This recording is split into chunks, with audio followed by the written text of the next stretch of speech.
Step 9. Become a disruptive force. Go for an audience no one cares about. In this section, we are going to discuss domination through disruption. So you have to truly expand your mind beyond your income goals to take over Goliath. If you try to reach your income goals, you will find yourself motivated by getting.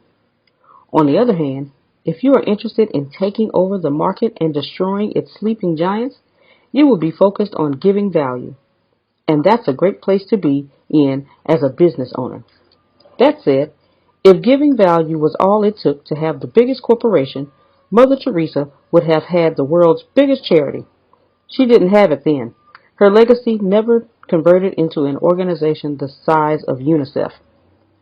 So it is time we get strategic. The first step in your domination is to go for an audience no one cares about. But the very next step is to go for the concerns of your competitor's audience that they don't care about. You need a few thousand subscribers to truly be in the game. So for that stage, you will need to focus on an extremely niched audience that is just too small for bigger giants to even think about.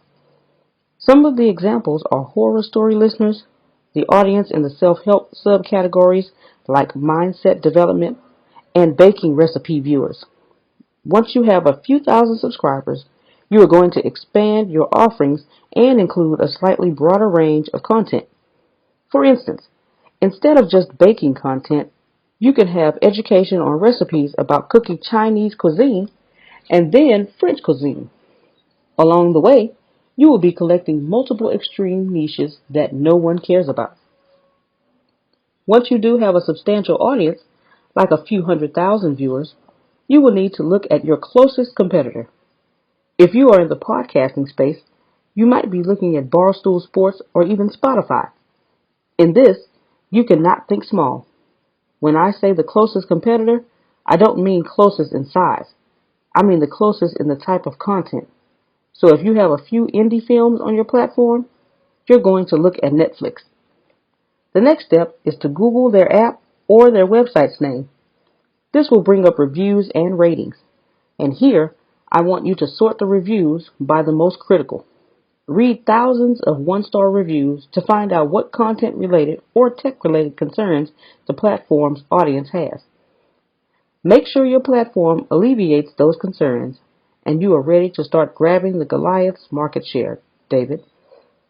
If people complain that a platform has too much old content with not enough new material, simply create and add new material every hour and direct it at the users of the giant platform.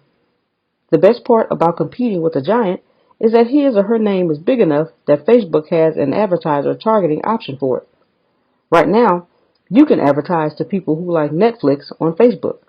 So when it's time, the giant's audience will remain for the taking.